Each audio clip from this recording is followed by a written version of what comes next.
শীতের প্রথম কমলা লেবু আমাদের রায়নী মায়ের ভোগের জন্যে। রাধে রাধে বন্ধুরা, কেমন আছো তোমরা সবাই? আশা করি তোমরা সবাই অনেক ভালো আছো, সুস্থ আছো, আর তোমাদের সবাইকার আশীর্বাদে আমিও অনেক ভালো আছি, সুস্থ আছি। আজকের মঙ্গলবার ভিডিওটা পোস্ট করতে বেশ অনেকটাই দেরি হয়ে গেছে, তবে যেই দিনকের এই ভিডিওটা শ্যুট করেছিলাম সেই দিনকে মঙ্গলবার ছিল। বাড়িতে রাই, নিমাই আর মাধবের ভোগের জন্যে আজকের হালুয়া আর চানা বানিয়েছিলাম। তো যখন আজকে রান্না করছিলাম ওদের জন্যে ভোগ, হঠাৎ করে ইচ্ছা গেল যে আজকে যেহেতু মঙ্গলবার, তো কেননা হনুমানজির মন্দিরে যাব, তো ওখানকার জন্যেও একটু ভোগ প্রসাদ বেশি করে বানিয়ে নিই, ওখানে ঠাকুরকেও ভোগ নিবেদন করে আসব।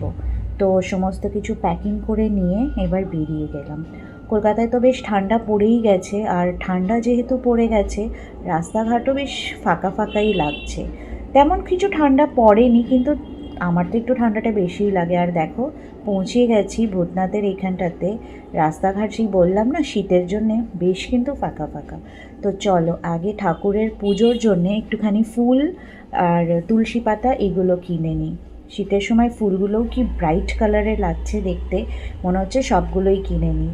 উনি দোকানদার বলছিলেন লাড্ডুর কথা, তো আমি বললাম যে না, আজকের আমি ঠাকুরের জন্য বাড়ি থেকেই ভোগ বানিয়ে নিয়ে এসেছি। আজ যেহেতু মঙ্গলবার, মন্দিরে বেশ ভিড় ছিল, অনেক ভক্তরাই এসেছিলেন, পুজো দিচ্ছিলেন, হনুমান চালিসা পাঠ করছিলেন। তো রীতিমতো আমিও আমার মতন লাইনে দাঁড়িয়ে যখন আমার নাম্বার আসলো, ঠাকুরমশাইয়ের হাতে বাড়ি থেকে আনা প্রসাদগুলোকে মানে ভোগটাকে দিয়ে দিলাম। আর ওনাকে বললাম যে আপনি আজকের আমার বাড়ির ভোগটা দিয়ে ঠাকুরকে নিবেদন করবেন। তো উনিও বেশ খুশি খুশি রাজিও হয়ে গেলেন। আমি একটু ডাউটে ছিলাম যে উনি নেবেন কি না, বাট নিয়ে নিয়েছেন। তো যাই হোক, খুব সুন্দরভাবেই পুজো টুজো দিয়ে একটু ভূতনাথে ভোলে বাবার দর্শন করে বেরিয়েছি।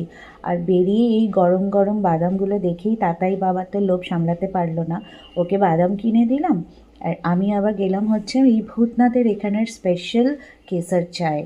চায়ের তো লোভ একটা ছিলই ছিল, আর ঠান্ডার মধ্যে ওই আগুনটারও একটুখানি লোভ ছিল।